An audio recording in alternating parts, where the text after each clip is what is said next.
ये बताने की जरूरत नहीं है कि आज की तारीख में भारत का एक अभिन्न अंग मणिपुर के लोग किस दुर्दशा से गुजर रहे। मैं पिछले एक हफ्ते से देख रहा हूं टेलीविजन चैनल पर भारतीय जनता पार्टी के नेता आते हैं, संसद के अंदर भारतीय जनता पार्टी के नेता खड़े होते हैं और पूछते हैं कि मणिपुर पे अगर चर्चा चाहते हो तो राजस्थान की भी चर्चा करो। कहते हैं मणिपुर पे चर्चा चाहते हो तो विपक्ष के जो अलग अलग राज्य हैं वहां की स्थितियों पर चर्चा करो। मैं भारतीय जनता पार्टी के नेताओं से कहना चाहता हूं कि यह देश दिल्ली पे भी चर्चा करना चाहता है, यूपी पे भी चर्चा करना चाहता है, कश्मीर पे भी चर्चा करना चाहता है, एमपी पे भी चर्चा करना चाहता है, राजस्थान पे भी चर्चा करना चाहता है। मां भारती के गर्भ में पैदा हुई हर एक बेटी के आबरू पर जहां भी संकट आता है उस पर चर्चा करना चाहता है। लेकिन इसके बहाने पिछले 90 दिनों से 3 महीने हो गए मणिपुर के लोग जिस दर्द को महसूस कर रहे हैं, भाजपाइयों तुम्हें आंख बंद करके इधर उधर नहीं जाने देंगे। अगर देश के प्रधानमंत्री को लगता है कि वो चुप्पी साध करके मणिपुर के दर्द को इग्नोर कर देंगे, यह इस देश के अंदर अब संभव नहीं है। देश ने आपको 9 साल मौका दिया है। आपने नारा लगाया था इस देश के अंदर बहुत हुआ महिलाओं पे अत्याचार, अब की बार मोदी सरकार। प्रधानमंत्री जी, आपको मणिपुर में वोट मांगने जाने के लिए मौका मिल जाता है, आपको नागालैंड में वोट मांगने का मौका मिल जाता है, आपको तमिलनाडु में जाकर के वोट मांगने का मौका मिल जाता है, आपको विदेशों में घूमने का मौका मिल जाता है।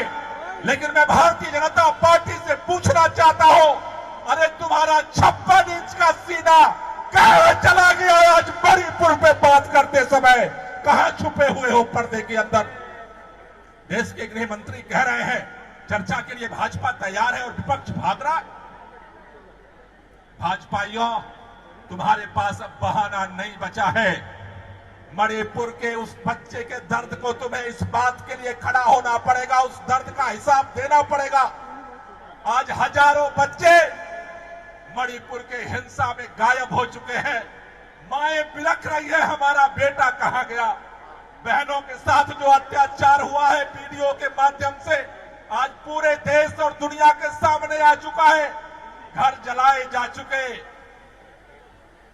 एक एक दिन का जोड़ करके लोग झोपड़ियां बनाते हैं, अपना घर बनाते हैं, अपना आशियाना बनाते हैं, जल करके खाक हो चुका है। और तुम कहते हो मणिपुर पे चर्चा हम तब करेंगे जब राजस्थान पे चर्चा होगी। शर्म नहीं आती भारतीय जनता पार्टी के लोगों को? और अगर आप ये समझते हो कि सत्ता में बैठे हो, तुम्हारे पास ईडी है इसलिए विपक्ष लोगों की आवाज दबा देंगे, तुम्हारे पास सीबीआई है इसलिए देश की आवाज दबा देंगे। मैं कहना चाहता हूं, अंग्रेजों को भी यही लगता था कि उसके राज में सारी ताकत उसके पास है, लेकिन मां भारती के यही बेटे बेटियों के पूर्वज थे।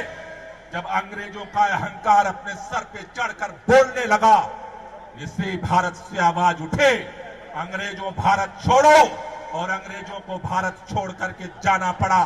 पूरे देश में आवाज उठ रही है, अगर मणिपुर को न्याय नहीं मिला, मणिपुर में अगर शांति स्थापित नहीं हुई, मणिपुर का मुख्यमंत्री बर्खास्त नहीं हुआ, मोदी जी आकर के संसद में जवाब नहीं दिए।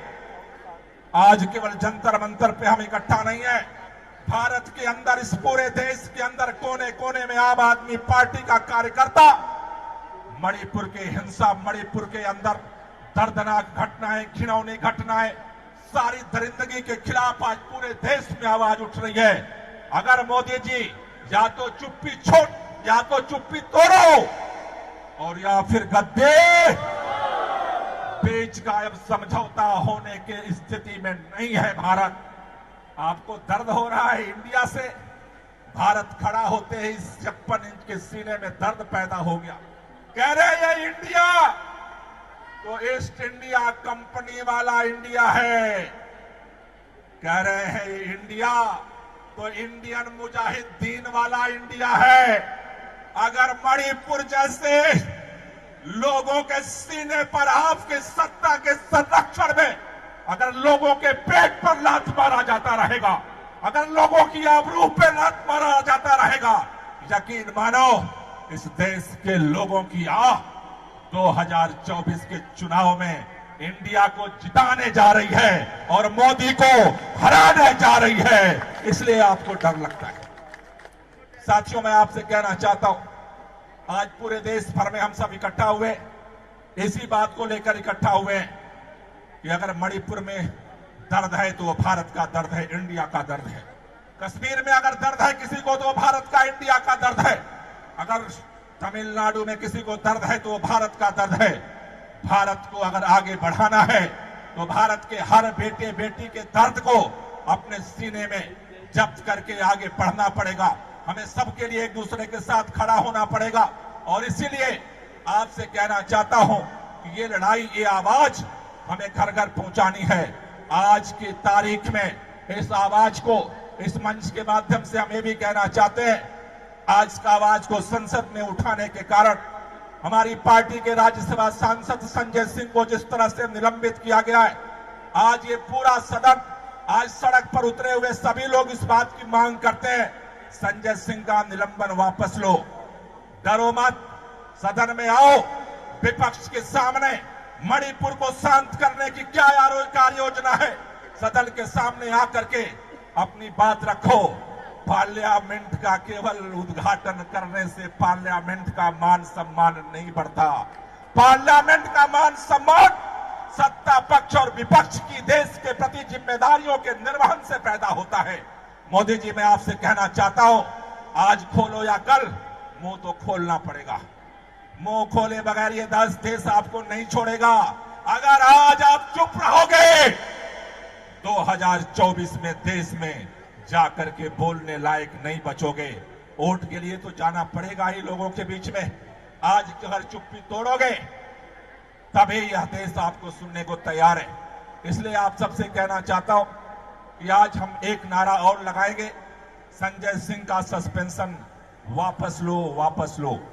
राज्यसभा सांसद संजय सिंह का सस्पेंशन वापस लो, वापस लो, वापस लो। संजय सिंह का सस्पेंशन वापस लो, वापस लो, वापस लो। लोकतंत्र की हत्या बंद करो, बंद करो, बंद करो। लोकतंत्र की हत्या बंद करो, बंद करो, बंद करो। मणिपुर में हिंसा बंद करो, बंद करो, बंद करो। मणिपुर में हिंसा बंद करो, बंद करो, बंद करो। मैं बोलूंगा लड़ेंगे और आप सबको बोलना है जीतेंगे।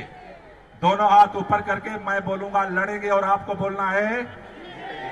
जो लोग इस लड़ाई में शामिल होने आए हैं, पूरी ताकत से आवाज पहुंचनी चाहिए।